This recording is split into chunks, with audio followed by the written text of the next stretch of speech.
నమస్తే, మీరు చూస్తుంది భూమిపుత్ర, నేను క్రాంతి. ప్రస్తుతం మనం నల్గొండ జిల్లా వేములపల్లి మండలం మొలకపట్నం అనే గ్రామంలో ఒక మ్యాంగో ప్లాంటేషన్ ప్లేస్లో ఉన్నాం. ఈ మామిడి తోటని నాటుతున్న రైతు నామిరెడ్డి శ్రీనివాసరెడ్డి. ఒక 4 నెలల క్రితం వరకు ఈ స్థలంలో ఈ ప్లేస్లో బత్తాయి తోట ఉంది. దాదాపు 18 సంవత్సరాల వయసున్న బత్తాయి తోట. బత్తాయి తోట ప్లేస్లో ఇప్పుడు మామిడి తోట నాటుతున్నారు. మామిడి తోట నాటాలనే ఆలోచనకు వచ్చిన శ్రీనివాసరెడ్డి గారికి బత్తాయి తోట సాగులో వచ్చిన కష్ట నష్టాల గురించి, మామిడి సజెషన్ చేసింది ఎవరు, మామిడి తోట మీద ఎందుకు ఆశలు పెట్టుకున్నారు, ఈ విషయాలన్నీ నామిరెడ్డి శ్రీనివాసరెడ్డి గారిని అడిగి తెలుసుకున్నాం. నమస్తే శ్రీనివాస్. నమస్తే అన్న. మనం ఇదే ప్లేస్లో ఒక ఏడాదిన్నర క్రితం బత్తాయి స్టోరీ చేసినాం. చాలా హ్యాపీగా అనిపించినాం అప్పుడు నాకు. ఎందుకంటే మంచి ఖాతా ఉంది. సరే, కొన్ని చెట్లు పోతున్నాయి, దాని మీద కొంత మీరు నెగిటివ్ ఇన్ఫర్మేషన్ కూడా చెప్పారు, పాజిటివ్ కూడా చెప్పారు. కానీ ఇప్పుడు వచ్చి చూసే వరకల్లా ఈ ప్లేస్ అంతా మొత్తం మారిపోయింది. మొత్తం బత్తాయి తోట అంతా తీసేసారు, మామిడి తోట నాటుతున్నారు. అంటే నిజంగానే బత్తాయిలో మీకు అంత ఇబ్బందికరమైన పరిస్థితి, అన్ని భారీ నష్టాలు వచ్చినాయి? వాస్తవంగా నల్లగొండ జిల్లాలో కరువు ప్రాంతం అని చెప్పేసి అప్పట్లో రాష్ట్ర ప్రభుత్వాలు మమ్మల్ని బత్తాయి పెట్టించినారు. అది అంతమూడు గతంలో కూడా మీకు చెప్పినాం అనుకుంటాను. పెట్టినాక సరే ఎన్నో కష్ట నష్టాలు వచ్చి ఫెర్టిలైజర్ అయితే అన్ని విపరీతమైన ధరలు పెరగటము, ప్రతిదీ కూడా కూలు రేట్లు కానీ ప్రతిదీ కూడా అన్నీ కూడా రేట్లు పెరిగిపోయి బత్తాయి చేయలేని పరిస్థితికి ఏర్పడ్డది ప్రజెంట్. సరే, ఏదైనా ఇంత కష్టపడి ఎంతో ఇబ్బంది పడి కూడా దాన్ని ముందరికి సాగించుకుంటూ వస్తున్నాం. ఈ క్రమంలో పంట పండిస్తున్నాం. ఎకరానికి 10 టన్నులు 11 టన్నులు 12 టన్నులు పండించే రైతులు కూడా ఉన్నారు జిల్లాలో.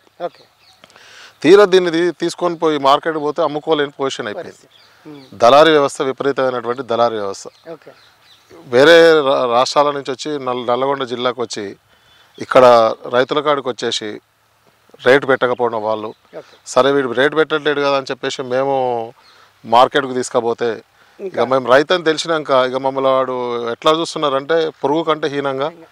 ఇప్పుడు మనము ఫ్రూట్ మార్కెట్ ఉన్నది గడ్డెనారం నుంచి తీసుకొచ్చి ఇప్పుడు ఇక్కడ బయట మన కొత్తగూడెం దగ్గర పెట్టినారు, బాటసింగారంగా పెట్టినారు, తాత్కాలికంగా పెట్టినారు. అక్కడికి పోతే మీరు చూడండి అన్న, ఒక్క రైతు కూడా ఏడవకుండా బయటికి రాడు, అంత దారుణమైన పరిస్థితి. ఇవన్నిటిని చూసి లాస్ట్ దోపిడీ ఎక్కువ ఉన్నది, అమ్ముకోలేకపోతున్నాం. తీరా ఇంకోటి ఏమైందంటే ఈ ప్రభుత్వాలు, సరే ఏ ప్రభుత్వాన్ని విమర్శించడం కానీ రైతుగా నేను విమర్శించేది ఏంటంటే, సబ్సిడీలు 7 సంవత్సరాల పాటు మాకు డ్రిప్ అంటారు. 7 సంవత్సరాలు అంటే అప్పట్లో 35 డిగ్రీస్ 30 డిగ్రీస్ ఉన్న కాలంలో అది 10 ఏళ్ళు 20 ఏళ్ళు కూడా వచ్చాయి ల్యాటర్స్. ఇప్పుడు ఏమవుతుంది, 50 డిగ్రీలో ఉండేసరికి అది 2 ఏళ్ళకి 3 ఏళ్ళకే పోతుంది. రాష్ట్ర ప్రభుత్వం ఏం చేయాలి, అడిగిన వెంటనే ప్రభుత్వాలు ఏం చేయాలి, ఈ drip horticulture department drip sanction చేయాలి, మాకు లాటర్లు చేయాలి. డ్రిప్ ఇవ్వట్లేరు అసలు లేదు, టోటల్గా ఇది తీసేసినారు. స్ప్రింక్లర్లు కావాలన్నాం, స్ప్రింక్లర్లు తీసేసినారు. ఈ మధ్యలో ఏదో కొత్త బడ్జెట్ పెట్టింది వస్తున్నాయి అంటున్నారు, ఎంతవరకు నిజమో తెలియదు. అదొకటి. ఈ విధంగా చూసుకుంటా పోతే మాకు పోయిన సంవత్సరం బాగా కరువు వచ్చినాయి. కరువు వచ్చి ఇదే తోటలో 10 బోర్లు వేసిన నేను, 10 బోర్లు వేసిన.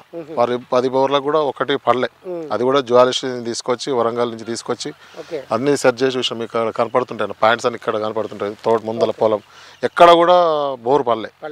ఇవన్నీ చూసి వేసారి వీటితోటి కాక ఇది 18 ఇయర్స్ తోట, ఇది తోట మీరు మనం ఇంటర్వ్యూ చేసిన 18 ఇయర్స్ తోట.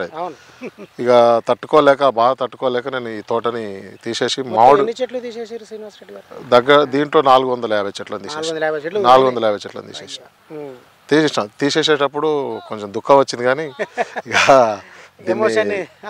ఆపుకొని నేను నల్గొండ కారుకి వెళ్ళిపోయాను. ఇక వాళ్ళే జేసీబీ తోటి తీసారు. ఇక రకమైన బాధ 2-3 రోజులు. ఇక జీతకాలం బాధపడే బదులు ఒక రోజు బాధపడితే అయిపోతుంది కానీ తీసేసినాం.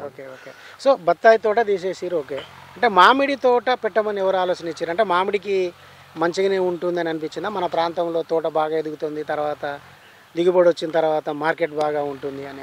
అయితే నేను మామిడి గురించి కొంచెము కాపిలాగ్రోస్ 2-3 ప్రాంతాలు ఇట్లా తిరిగి రావడం జరిగింది, రీసెర్చ్ చేసినాం. బత్తాయికి ఏంటంటే ఒక్కరోజు వారంలో 2 రోజులు నీళ్ళు పెట్టకున్నా కానీ చెట్లు చనిపోతాయి, ఇబ్బంది అవుతుంది. నీళ్లు లేకపోతే వేరుకుళ్ళు వచ్చే అవకాశాలు ఎక్కువ ఉంటాయి.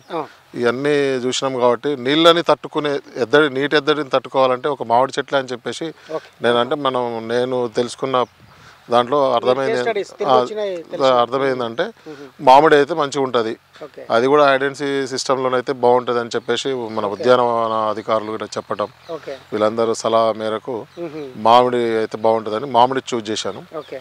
సో ఇప్పుడు ఇది ఏ వెరైటీ మామిడిది? ఇది కేసర్. కేసర్. కేసర్ ఇది అంటే ఎక్కడి నుంచి ఇది తీసుకొచ్చారు?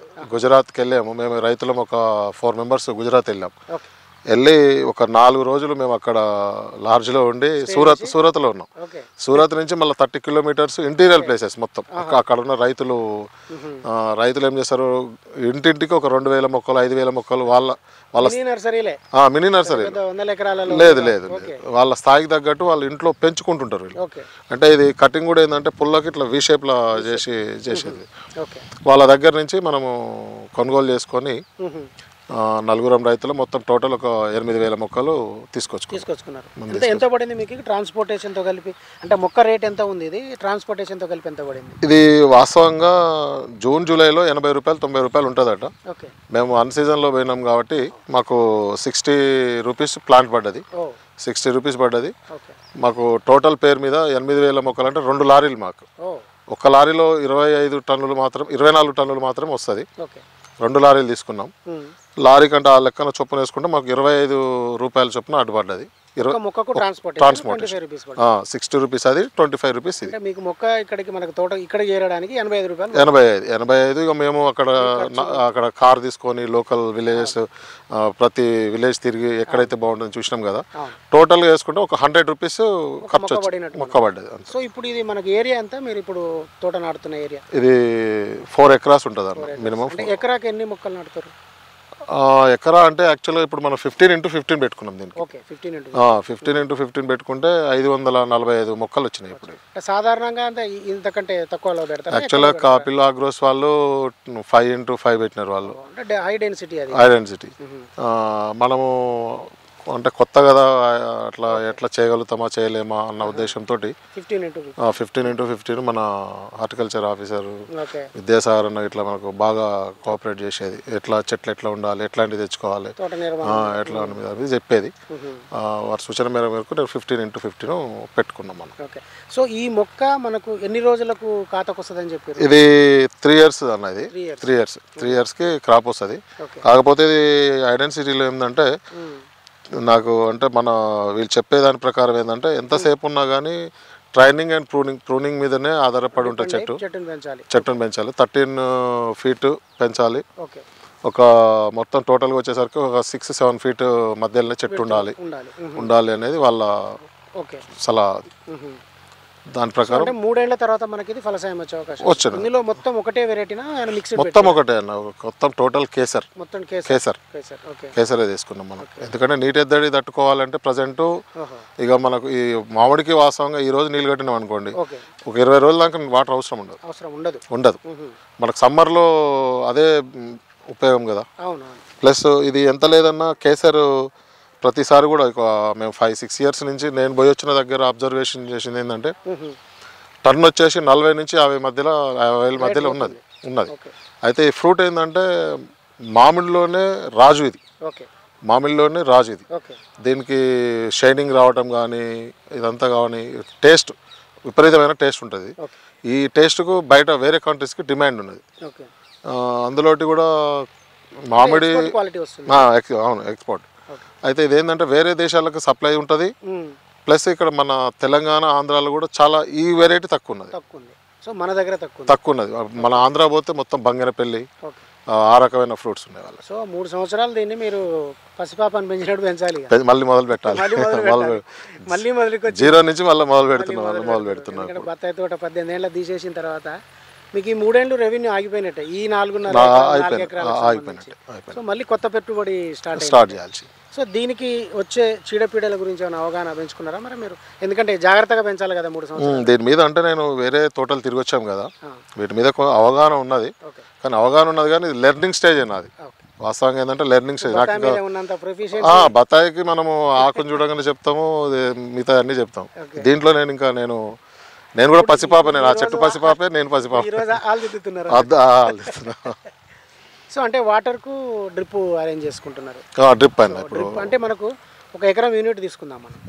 1 ఎకరంలో మొక్కలకు ప్లస్ మీ ల్యాండ్ ప్రిపరేషను ఈ డ్రిప్కు ఎంత ఖర్చు వస్తుంది? ఇప్పటి వరకు నాకు ఈ ప్రిపరేషన్ చేసుకుంటే 40,000 రూపాయలు గుంటలకు వచ్చినది. ఓకే టోటల్గా. ఓకే టోటల్కు టోటల్ 40,000 గుంటలకు వచ్చినది. ఓకే ఇప్పుడు లేబర్ అంటే పని చేస్తున్నారు, ఇంకా వాళ్ళు లెక్కలు చేయలేదు. ఓకే నాకు తెలిసి టోటల్గా ఒక 1 lakh రూపీ ఖర్చు వస్తుంది పైన ప్రిపరేషన్కి. గుంటలు తీయడానికి అయితే లెవెలింగ్ అంతే. సో డ్రిప్ ఎంత పడింది మనకు? డ్రిప్ ఇది మనం ఓన్గానే వేసుకుంటున్నాం. ఇది ప్రజెంట్ గవర్నమెంట్ సబ్సిడీ ఇవ్వట్లేదు, చేతులు ఎత్తేసింది కదా, ఇవ్వట్లేదు. వాళ్ళని బతిలాడుతున్నాం, మరి చూడాలి. బత్తాయి రైతు సంఘం పెట్టిరు, బత్తాయి మీద పోరాడిరు, దాన్ని వదిలేసారు. ఇప్పుడు మామిడి రైతుగా మారుతున్న మీరు ప్రభుత్వం నుంచి ఏం ఆశిస్తున్నారు?